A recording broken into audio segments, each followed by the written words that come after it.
capital is really what's driving this case, right? Because we've only had about a 0.7% increase in our O&M expenses over the last 6 years, right? Since the last time we were in for a rate case. Yeah, that $285 that you referenced, that's a very favorable rate, and that's a statewide rate, so we got to give our folks credit because they keep those O&M costs down, which, like Melissa said, you can invest more in the capital side. You referenced the net income. Aqua America, they're going to do about $1.35 a share. This year is roughly the amount, and Illinois is about a nickel of that. It's about a nickel per share when you look at the whole picture for Aqua America. Did I understand what you said, it's an 8%? Yeah, that, you were looking for that margin, 8%, right? That's what's allowed. So it's like, it's allowed for the commission is an 8%, right? And so, things don't always go, right now, I think right now our division of the capital investment we plan to do is less than 5, right? So 8 is an allowed rate of return by the commission. It's not guaranteed. It's the maximum amount. It's the maximum, yeah. Okay, I want to move this along now. We have the gentleman over here, and then we'll go over there, okay? I'm just going in order when I see the hands. Go ahead. And, yeah. Like 2 questions here. When to remove or who's going to take the extra meter that's in the house for the watering the grass? There's a meter in my house for that. They call it, a deduct meter or something. And then when does the water softener shut down? When do we do that? Well, maybe, as far as the deduct meter, that's something we've yet to discuss with the commission. We've made a proposal to them to do this HBC, but it hasn't been approved. So we might want to hang on to the meter until we get it approved by the commission.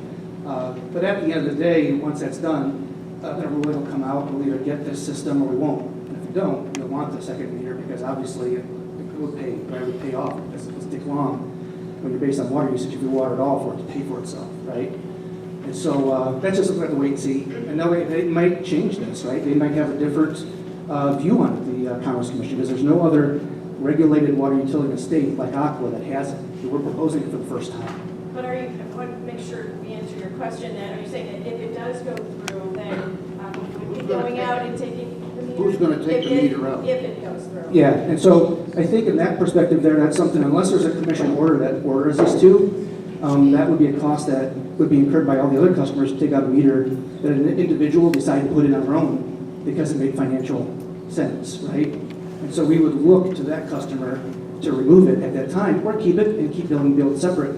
But again, that doesn't make financial sense either because you get a double customer charge, right? It wouldn't take long to justify removing it on your own, really, right? I'm assuming you have one. Yeah, I've got 2 meters. Yeah. Okay. All right, and the other one is the water softener. Yeah, the water softener. And maybe perhaps, Kevin, do you want to address water softener? When you can take, I'm sorry, it's with the customer. Melissa, you want to address that?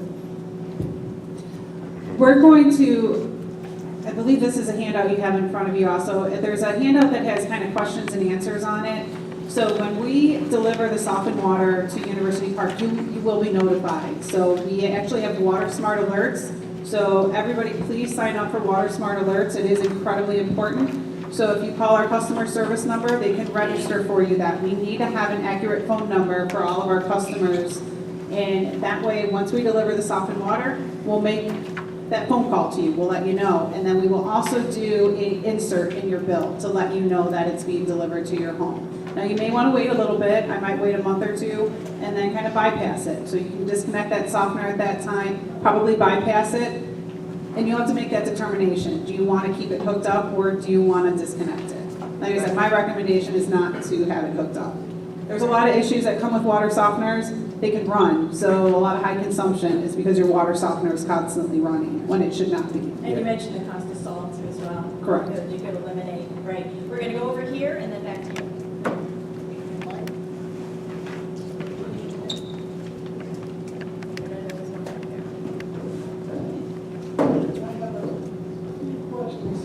I have a few questions here. Okay, Aqua service areas. Will County, Village of University Park, portion of the Village of Monique, portions of Creek, Green Garden, and Monique Township, Willowbrook Estates, Ridgefield Subdivision, Dixie Dale, Belmore Woods, Calumet Garden, Northeast Creek Township, and other unincorporated areas in northeastern sections of the county. Now, my questions are these. Number one, will other areas of Aqua services area also have access to the Kankakee River water? If so, University Park wants to be the commercial distributor for all extensions of this water main. Number two, it is the water rate increase, 43% paying this system. The third one, is University Park paying for a system that will serve others in your service area?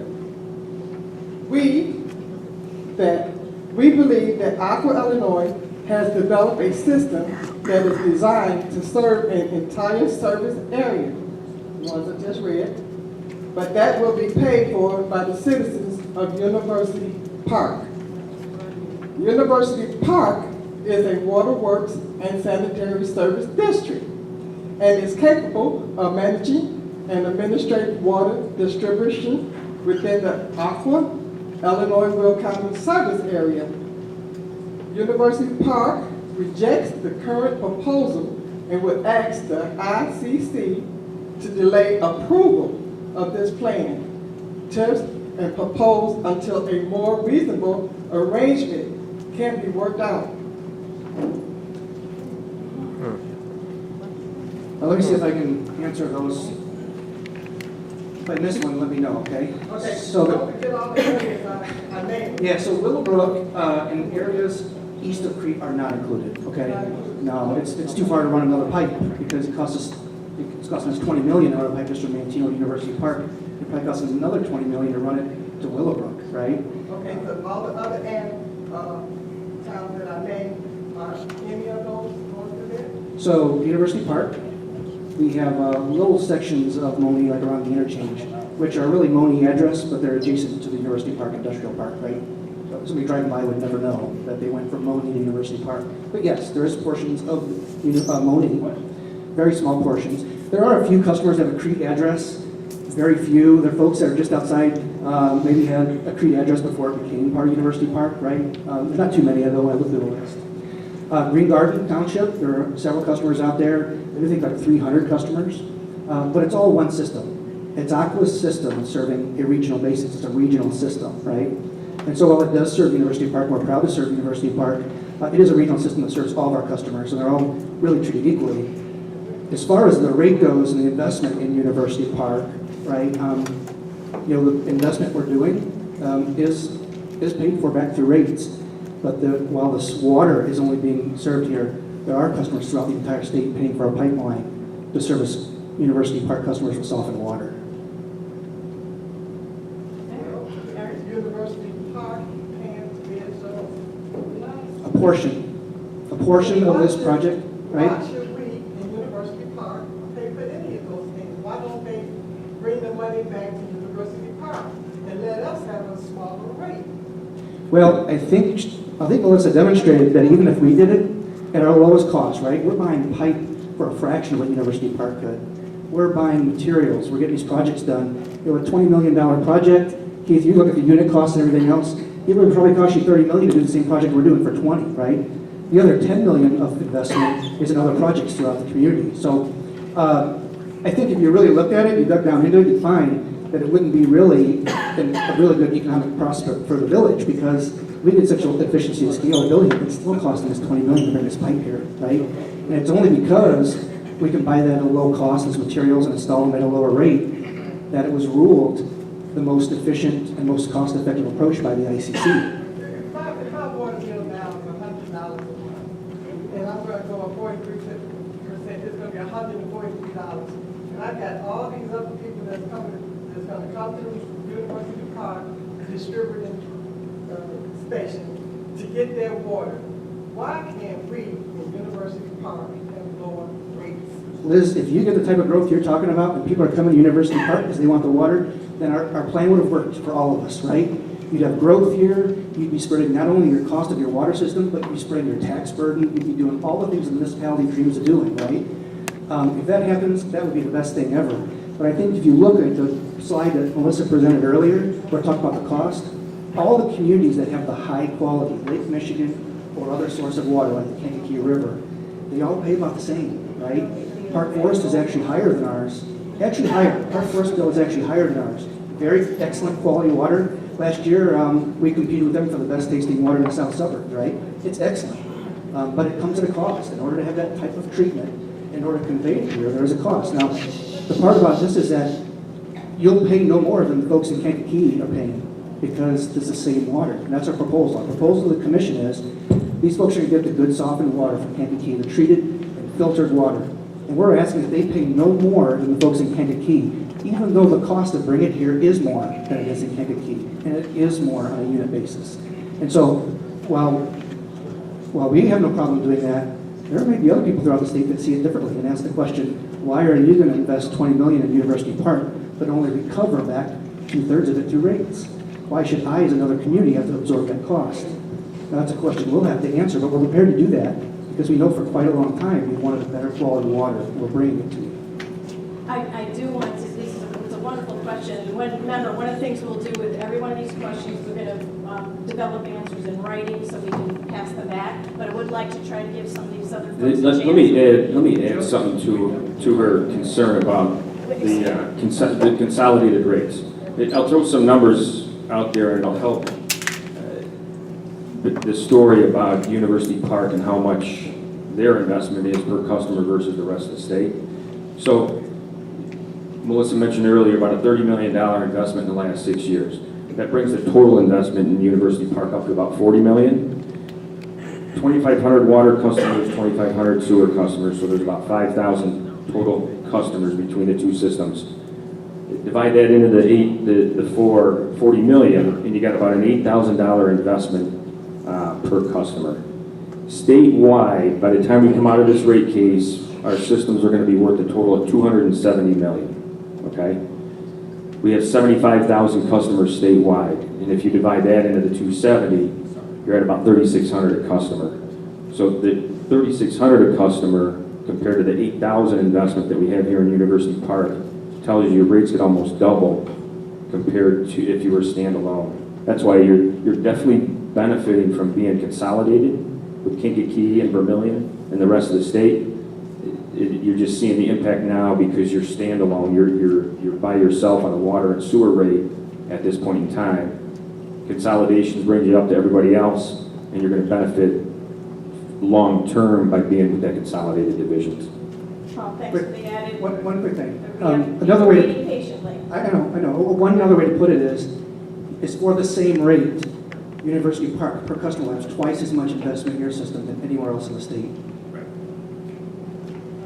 Now, in order, because they've been so patient, this gentleman, then that gentleman back there, and then we'll move over there. My question's a lot easier. And it should have been asked way up front when you were doing comparisons to communities. But I guess my question is we did a comparison on water costs in the various communities and how they compare. How does the sewer cost compare? Or is that included in that number? He's asking how sewer costs compare.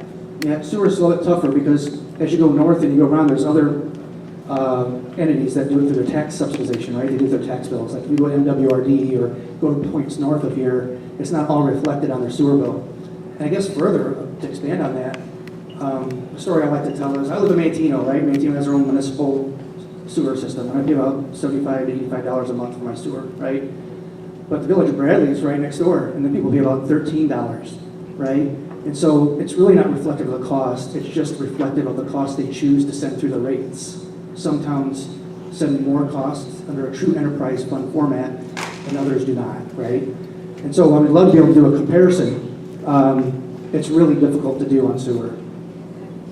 Gentleman in the back, thank you for your patience. No problem.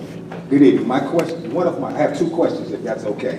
One question is there a binding contract, resolution, ordinance, or intergovernmental agreement or resolution with Aqua Water in the village of University Park for you guys to provide water to our community? We have an ICC certificate of public convenience and necessity, and so not with the village of University Park that I'm aware of, but we are granted authority to serve the Village of University Park under our certificate with the Illinois Commerce Commission. And that's that gives you the only opportunity to provide the water. But there is no resolution, ordinance, intergovernmental agreement, or anything of that nature with the village and Aqua itself, correct? You know, I have to go back and really look, Joe, because I know we assess a utility tax on behalf of the village that we send to them every year. And so whether it's written or implied, we do provide that through the village. And so I have to go back to see if there's documentation that supports that, like a franchise. But franchises are, they're common, but they're not necessary for us to do business. Okay, and my second question is, what is the Community Reinvestment Act on you guys' part on improving some of the things that are needed in our community? Since you guys get a large portion of income from our community, what do you reinvest back into our community? Our ball fields, our streets, our infrastructure, opportunity for employment for our residents? Where is the reinvestment back in the community? You want to talk to the reinvestment things we do?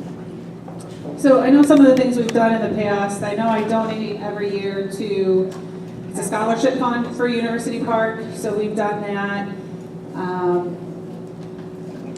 Some of the other things, we have Community Fest coming up, I think it's this Saturday, so we'll be out there, and so we're gonna have our Aqua booth set up and donated to that event also. So as the requests come in, I look at them and I will make the donations. Okay, and I've noticed that all the good work that you guys have done out of the Kankakee for their sports fields and the Bulldogs field, millions of dollars, new lighting, new structure, and everything goes into the Kankakee Sports Complex and another community that you guys serve. And I'm just asking for the same thing in University Park, because it seems like you guys have us in a monopoly.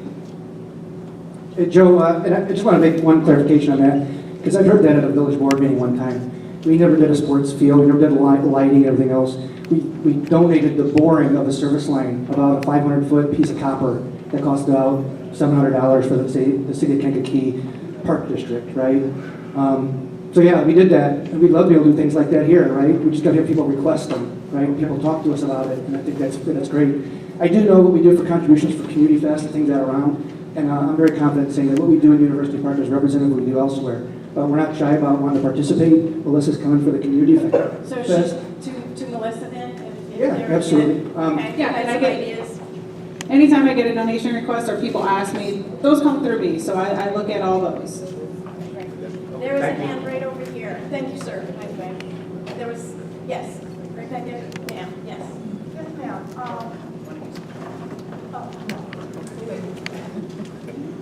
In relation to the sewer, I'm back on this gentleman's question, that you didn't really clear that up. Based on my current bill, what is the percentage of the sewer cost, and how will that change with the new costs, which are proposed billing for sewer? And in that regard, are the sewer infrastructure, will that change?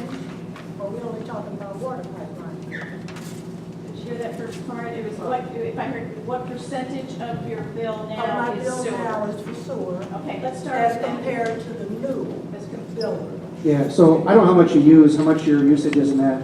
We could Take an easily, average bill, the average bill that you showed up say here, I mean, 60 bucks. yeah, your average bill, about a penny per gallon is water, and about 2 cents is sewer. So on your bill, for every penny you spend in water, you're probably spending 2 pennies in sewer. It's like twice as You know, much. that sounds small. When I first moved out here, it was $7 for water and everything else was for sewer. And the sewer kept going up and up, but the water portion was down. And I just want to know how Please use the microphone, please, ma'am. Please use the microphone. I'm saying when I first moved out here, the water bill, the water cost was the lowest. And then they started increasing the sewer costs higher and higher and higher. So for you to say 1 or 2 cents, that's not telling me anything. Yeah, well, it's about double. The sewer component is about double, right? How will that change with the new proposal? Well, it should be on that breakdown on that sheet. The sheet like this. This shows you here. But why would the sewer change? That's what I want to know. For all the same reasons that the water is. For investment in our plant, investment in maintaining utility. Sewer is some of the most expensive repairs, right? Because the sewers aren't, it's easy to work on. It's water. Water, you can do a lot with it above ground. And maybe Colton or one of the engineers wants to talk about it. But sewer, you got a very elaborate treatment plant. I understand all that, but when it backs up into my house and it's coming from down the street, the sewers aren't being maintained. So I Well- want to know what I'm paying for. That's Yeah, all. and if we can, maybe we should get your information about where you're at, because I know they've done a lot of work on inflow and infiltration to eliminate backups, and if we're still having that experience somewhere, then we want to make sure we address it, because you're paying for some, system that doesn't back up, right? So we can address that. Right, and after, if you want to talk, we can discuss a lot of the wastewater improvements we've made. One just down the road, that lift station, we put in a large force main replacement. A significant cost, but that'll really help us in the long run, be able to move our wastewater from that low-lying area up. Yeah, so we talked before about the lift station improvements. That's what pumps it away from your house into our plant. Regardless of the piping, the lift stations have to be in service, and it's investment and that's necessary. If that goes down, the only place for it to go is in your basement, right? So, Okay, and so should we see your husband? yeah, we should stop by and see like Cindy or somebody and have a chat. Tonight, stop and see her. Okay, thank you. Was there another question at this table? No? Yes? When you consider what you could do for a community, would you consider rain barrels so that we can water our grass? It's very costly. A lot of the lawns are burned up. And I think for the Cook County, the Water Reclamation District has a rain barrel program. However, when I looked into that program, I was told that it was for Cook County only. And so, if you are aware of that type of program, is that something Aqua could provide to the community to save the lawns? Somebody else asked me that. It might have been you, Mayor. You might have asked me about that and how we could maybe partner on something like that. And I owe you something back on it because I've heard it more than once. I've heard it several times. I think that's a great idea. And the reason I do is because if we can find out a partnership that works efficiently for both parties, that's great because then that helps us keep inflow and infiltration out of our sewer plants and our sewer mains, right? And so I absolutely think it's a great idea. We just have to figure out how to make it efficient. Very nice, right? I'll commit to this as doing some investigation on it and following up with the mayor and some details about what we may or may not be able to do. So maybe we should communicate back on the board meeting or something in the future. Is that right? Okay. Did I miss someone's hand? Does anyone else have a hand up? One last one. Please go. I just have a very scaled down question. As it relates to this 18-mile pipeline that's coming to University Park, are we the furthest area from Kankakee that's acquiring this pipeline or that's absorbing the price for the pipeline? It's the only area, right? So it's coming. Is this the, It's the destination, the one and only, right? And so it's coming up, and it's serving University Park. Now, University Park, talking Green Garden, it's all on the same piping system. So we're going to tie in on Central Avenue to our main booster station that serves water out today to our wells. And instead of it sending groundwater out, it's going to be sending softened water from Kankakee. so speaking futuristically, in the event that someone else taps into this pipeline that we've absorbed the price for, do we see a return at that point? Well, you would see, if it was somebody that was like a profitable venture, like a factory or something come, for instance, like right now in Kankakee, there's a big factory called CSL Bearing. They're going to ramp up their usage like 3 times. You're using 2.8 million gallons a day. That is great for the customers in Kankakee, because while it doesn't reduce their rate, it helps head off future rate increases and makes them smaller, right? And so I would say the same thing about this. It depends on what kind of user you get. If you get enough users that it really starts to add up and starts to use consumption, build consumption, it can absolutely benefit. There are cases in the state where we have lowered rates. The commission has asked us to lower rates because growth has really helped and certain factors have taken place, so it's not impossible. But I want to be completely transparent with you, it doesn't happen a lot, right? What we can hope for is to help keep the rate increases smaller when we move forward. Let me, Nancy back. oh, okay. Does that mean, Craig, does that mean you have to ask the ICC for that to do that? Yeah, it depends. So if you have She's exactly. asking if Aqua had to ask the ICC. Yeah, so here's what could happen, right? So we don't have to ask the ICC if a new big factory comes in at the industrial park. We can just service them, right? And that's fine, we'll service them, and that's great. More revenue coming in for us spreads our costs more evenly, which should result in lower unit costs for customers, all things else being equal, right? Now, over that time, we're still investing, we're still having operations and maintenance expenses. And so if the rate of growth exceeds our rate of investment in our operations expenses, then what you're talking about is exactly right. Like, it should lower rates. And the commission could actually call us in and say, hey, we know you've had this substantial growth. We want to like come in and look at it because we want to lower your rates. The reality is, that doesn't happen a lot in Illinois, right? We don't have like such substantial growth in industry and other things that offsets the other increases we have to put in the system. But I'm open to it. If you find more growth like that, we'd love it, right? Because we're going to make the same money anyway, just how you spread it across the customer base. And the more growth you get, the less burden there is on the individual customer. Right. No, that's good. It's a good conversation about economic development that we can follow up on as well. We do have a gentleman in the back, over here, and then we have two in the back, and then we'll come back up front. Okay? Yes, good evening. Question, in your initial presentation, you indicated that on our current bills, we do see a infrastructure surcharge that is going to drop initially. So I'm looking at my bill, I do see two infrastructure surcharges, one for wastewater, one for water. So could you tell me which of those two would drop and when do they drop? And they will drop, both of them will go to zero, and they will go as soon as the new rates go into effect. So that'll cease to appear on your bill once the new rates go into effect. Great, thank you. Next gentleman, yes, please. I believe in the early part of your presentation. Can you hear me well? No. Sir, Yeah, I yes. don't think it's A on. little tough to hear. Can you hear me now? There we go. Okay. Very good. I believe in the early part of your presentation, the young lady said it would be a $38 per month increase in our water bill. I think the question is, clarification, is it $38 a month increase? Yes. Is that the question? Yeah, she had an estimate. She said it was like about $38 a month. Yeah. Yeah, so that is under our proposal to the ICC, which is a proposal, as Melissa indicated, right? What the ICC has to decide is, and that's for the average customer, you may use more, you may use less, and the rate impact varies based on how much you use.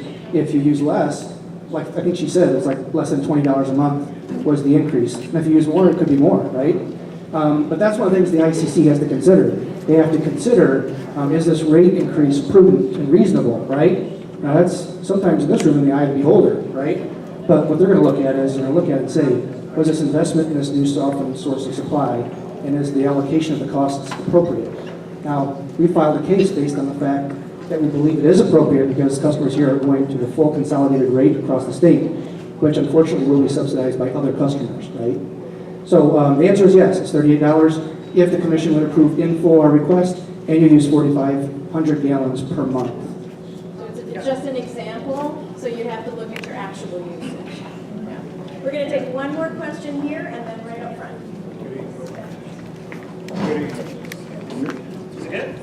Can you hear? Yeah. My question is on the fire hydrants in University Park. Is that maintained by Aqua? The fire hydrants? Yes, they are maintained by our distribution. Okay, well, we had one in our community that was flushed in April, and it's still got an out of service sign on it. So is that because it's lacking parts or been neglected? Because, you know, with the various houses in the location, they would have to find another one to try to service water to those various houses. And I'm referring to Old Forge Lane, to be specific. If it's on Old Forest Lane, we'll get it fixed. Well, I'll talk to Cindy afterwards. If it's bagged, it should not be bagged. We should be out there. It's been bad for quite some time now. And I have another question, if you don't mind me adding to that. We've getting certain flyers in the mail trying to encourage us to get this insurance if your pipe breaks. So where does the water company's responsibility take place on water pipes coming to each individual house? That actually was a written-in question as well. Will our home pipes have to be replaced? So maybe you can talk about it. Okay, well, Craig, if you want to jump in, but the customer responsibility, and actually there's a display back here which is actually going to show you that. So the service line, the customer's responsibility is from the curb box where that shut-off is all the way into your home. And then our responsibility would be the curb box and back to our main. Yeah, it's just right around the property line, right? Correct. You don't have to replace your pipes in your house, that's your business. That's up to you, right? Aqua wouldn't do anything with pipes inside of your home. No, Or the service line. My question was outside, that's my house. Yeah, even outside up to that line, you do it. Waiting patiently, over right here. And then you, sir. Well, actually, well, who's, ma'am, did you want to answer a question? Yeah, she's first and then you. Yeah, thank you. You know, you have Lahi, you have other services. Yeah, you have Lahi and other services that assist with the payments for a water bill. I know there's a program in Joliet that people can go to and can get their water bill paid. However, when you go with the proposals of ICC, when you go back before them, is there any chance that you can negotiate to lower the prices? Or negotiate to make it a little bit smaller than what we're getting right now, instead of 38%? Can you propose before ICC and say, can we come at a smaller rate to the residents rather than this big lump sum? I'm sorry, but I can't hear. Can you all please sit down back here? Well, the commission will decide that, right? Yeah. So they will look at the rates, they'll look at that. It's a litigated case in front of a judge, and so it's all very, very factual and evidence-based. And so they'll look at it and they'll see. As Melissa had mentioned before, we file a case that we think is prudent and reasonable. Again, that's in the eye of the beholder based on the investment we do. But many times the commission looks at it a little bit differently, right? I mean, is there anything we could do as a community to write and hear our voices to say that we would appreciate it if you could kind of lower it a little bit rather than such an impact? Yeah. Because we have seniors, and on that note also, is there anything that we can work out that we can get discounted rates for our seniors or certain income rate of people? Is that anything that they would consider? I think those are both things that you could put in the public comment portion. Any person from the public can do it. If you go to the ICC's website, there's a spot for people to specifically put comments like that in there or suggestions. And if you go into the ICC's website, it's, I believe it is icc.ill.gov or something like that. It's ICC website. And there's a spot called e-docket on there. You want to go in, you want to type in 17. Illinois.gov. It's 17-0259 is our case number. It's 17-0259. And so when you go into that website, that page will be all about this case. And it's got every one of the staff people assigned to it. It's got the schedule of when things are going to happen. It's got all the testimony and the documents. Every document that's produced in this case will be available on that website, right? And then there's also a spot where you can add public comment. And there was a lot of people in University Park that did reach out to Lisa Madigan and wrote something. I don't know if that got to them or whatever, but I would encourage the people to write and ask me if she could assist us as well. And Lisa Madigan, the Attorney General, is already a participant in the case. Right. So if you go and look at the folks that are participating in the case, the Attorney General and the Citizens Utility Board are both participants and active participants in this case. Sir, thank you very much. Ms. Jones, you're on. Yeah. Can you call us? Sorry, standing here. Thank you very much.